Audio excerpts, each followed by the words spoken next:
In this lecture, we're going to continue talking about Laplace transforms, and we're going to talk about how we deal with translation on the s-axis. All right, so to begin with, the textbook that I teach from calls this the first translation theorem, and essentially it tells us how to deal with the Laplace transform of a function multiplied with an exponential. And so our first translation theorem says that if the Laplace transform of f of t is denoted as big F of s, and a is any real number, then the Laplace transform of e to the at times f of t is going to be big F evaluated at s minus a, or the Laplace transform of e to the at f of t is going to equal the Laplace transform of f of t translated from s to s minus a. So let's do a few examples to illustrate how this works. For the first example, we want to find the Laplace transform of t to the 10th power times e to the negative 7t.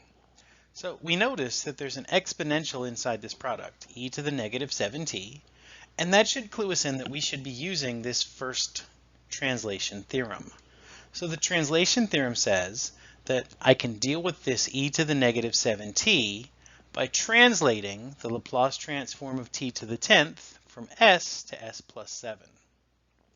So now we'll use our basic forms for Laplace transforms to evaluate the Laplace transform of t to the 10th. So that's going to be 10 factorial over s to the 10 plus 1, which is 11. So 10 factorial over s to the 11th power. And again, we're translating from s to s plus 7.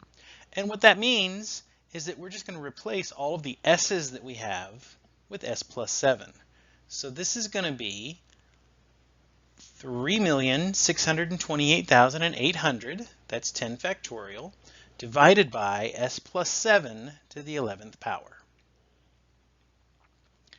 Let's look at a second one. So this time we want to find the Laplace transform of e to the negative 2t times the cosine of 4t.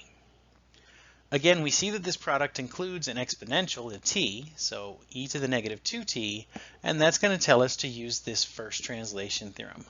So e to the negative 2t, using the translation theorem, says that I can evaluate the Laplace transform of the function cosine of 4t, and then translate that result from s to s plus 2.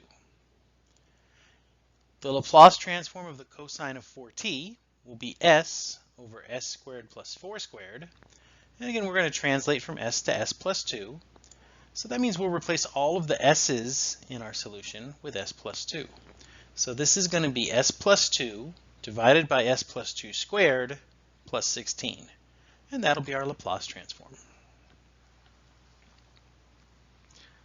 All right.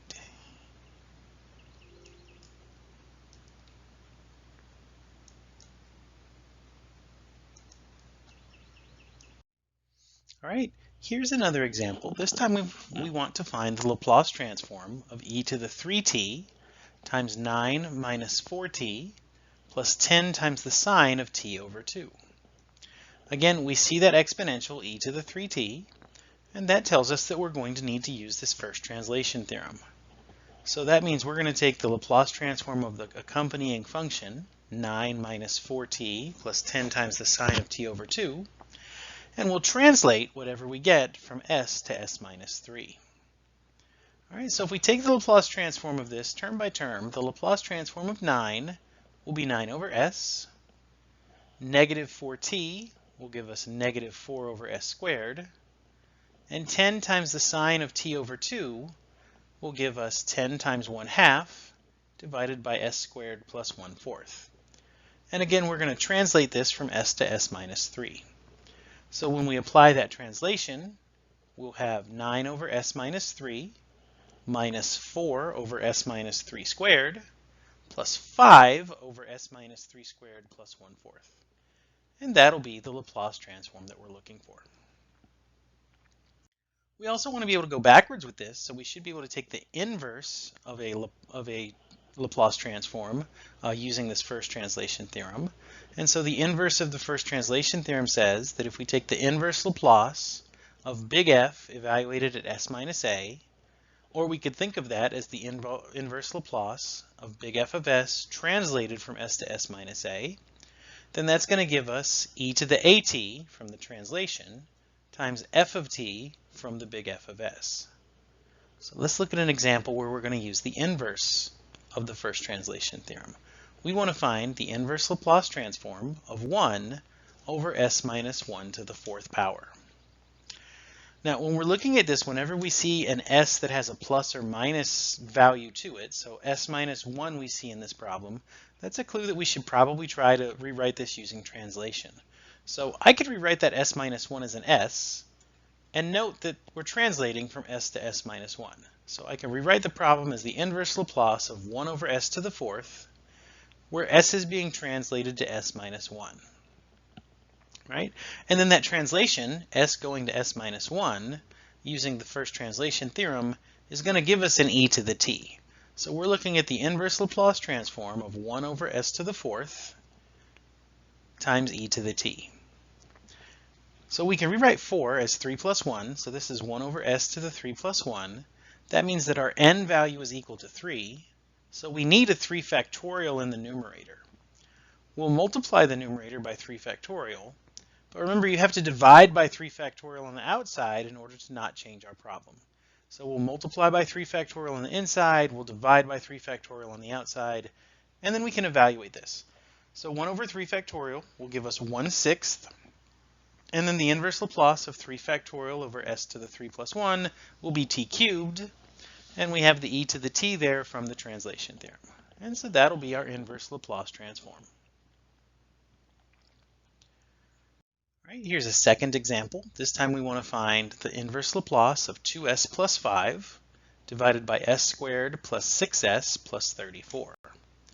Now typically when we see a problem like this, where we have a quadratic in the denominator, our first thought is to use partial fractions to break this up. However, s squared plus 6s plus 34 is not factorable, so we can't factor that out. So we need to take a different approach. So one approach that we can take is we can complete the square in the denominator to rewrite the problem. To complete the square, you take the middle term, so in this problem that's 6s, and you divide the coefficient by 2. So 6 divided by 2 would give us 3. You square that value, so 3 squared is 9, and then you're going to add and subtract it from the denominator.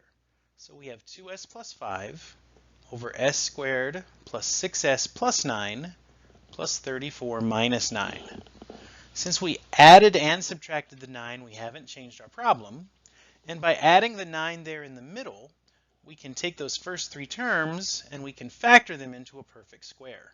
So this gives us 2s plus 5 divided by s plus 3 squared plus 25. So now we see that s plus 3, which makes us think about the translation theorem. However, we need all of our s's to be of the same form. So in the numerator, I don't have an s plus 3. I only have an s. So we want to manipulate this again. We want to manipulate this so that there's an s plus 3 in both the numerator and the denominator. So what I would like to see in the numerator is 2s plus 6, so that we could factor it out to be 2 times s plus 3. So what we're going to do is we're going to add and subtract that 6 that I want. So 2s plus 6 minus 6 plus 5. And again, by adding and subtracting by 6, we haven't changed anything. We're going to take the first 2 terms, 2s plus 6, and we'll factor a 2 out of them. So that's 2 times s plus 3 minus over s plus 3 squared plus 25. Well, now that we have s plus 3 in both places, we can go back to looking at our inverse Laplace transform. So we want to take the inverse Laplace of 2 times s plus 3 minus 1 divided by s plus 3 squared plus 25.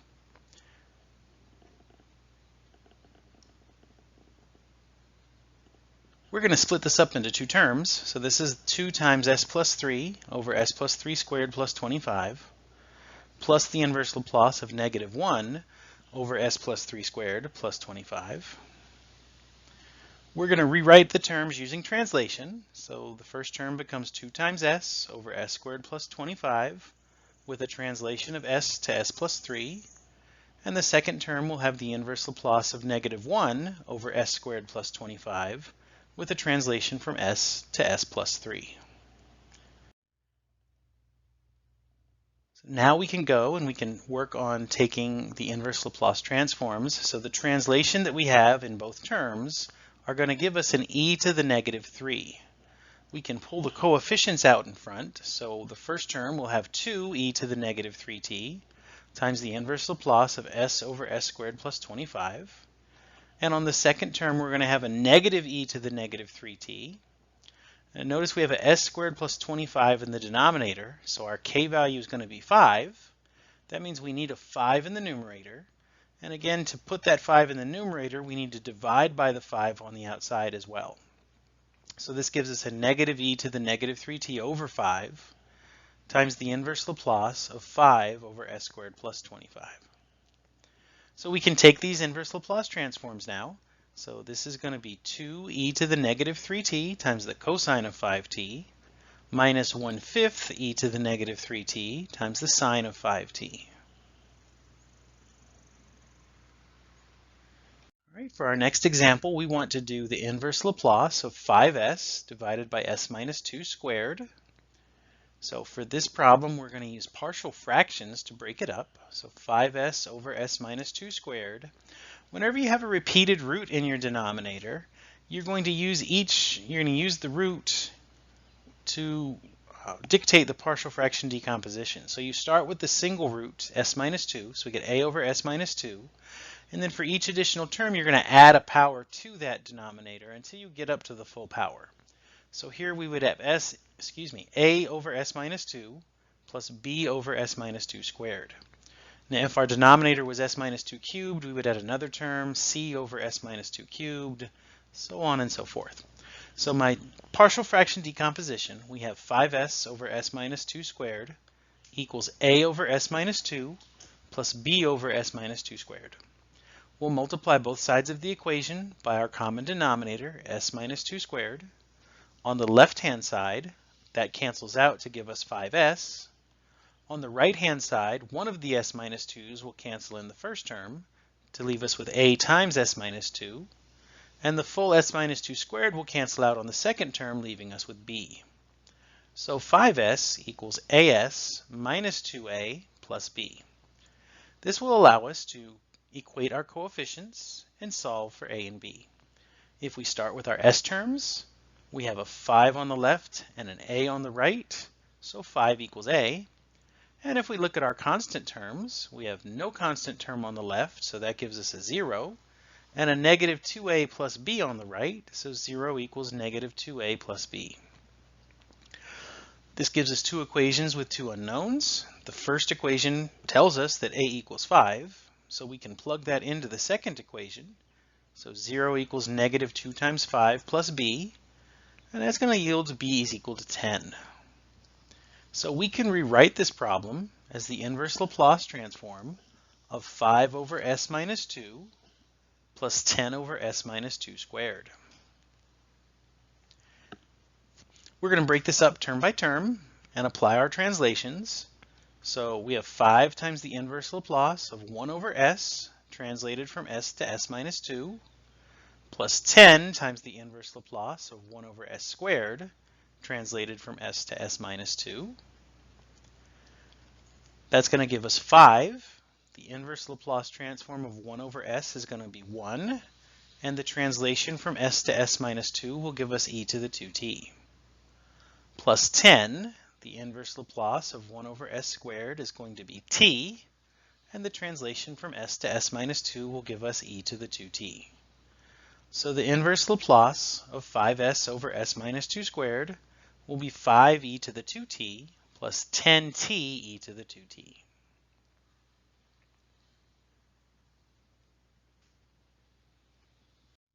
For our final example, we want to solve an initial value problem. So we have y double prime minus 4y prime plus 4y equals t cubed times e to the 2t with initial conditions y of 0 equals 0 and y prime of 0 equals 0.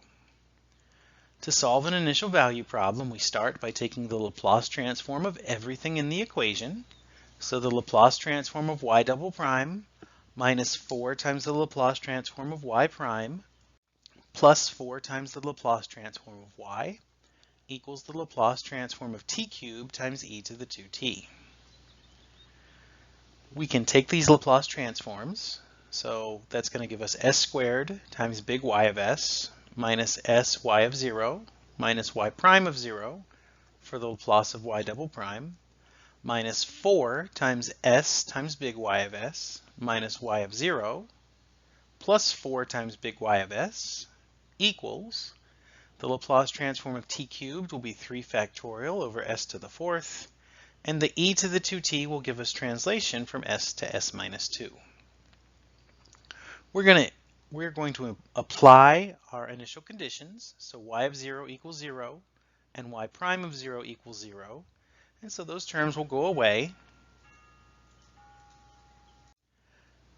leaving us with s squared big Y of s minus 4s big Y of s plus 4 big Y of s on the left. And if we apply the translation, we would get 6 over s minus 2 to the 4th on the right. We'll factor big Y of s out of the terms on the left-hand side to get y of s times s squared minus 4s plus 4 equals 6 over s minus 2 to the 4th. And then to get big Y of s by itself, we'll divide by s squared minus 4s plus 4. So big Y of s will equal 6 divided by s minus 2 to the 4th times s squared minus 4s plus 4. We can factor s squared minus 4s plus 4. That's going to give us 6 over s minus 2 to the 4th times s minus 2 squared, which we can combine to be 6 over s minus 2 to the 6th. So we get big Y of s equals 6 over s minus 2 to the 6th. Now we'll take the inverse Laplace transform to find the function little y, which will be the solution to the differential equation. So the inverse Laplace of big Y of s will equal the inverse Laplace of 6 over s minus 2 to the 6th. The inverse Laplace of big Y of s will be little y of t. We'll pull the coefficient of 6 out to the front to get 6 times the inverse Laplace. And we'll rewrite this using translation, so 1 over s to the 6th, translated from s to s minus 2. Now, if we have a 6 in the denominator, a 6 has a power in the denominator, that means we need a 5 factorial in the numerator. So we'll multiply and divide by 5 factorial. So y of t equals 6 over 5 factorial times the inverse Laplace of 5 factorial over s to the 6th. And the translation from s to s minus 2 is going to give us the exponential e to the 2t. So we can finish this off. This is going to give us y of t equals 6 over 5 factorial will reduce to be 1 over 20. The inverse Laplace of 5 factorial over s to the 6th gives us t to the 5th power. And e to the 2t comes down from our translation, so our solution will be 1/20th t to the 5th times e to the 2t.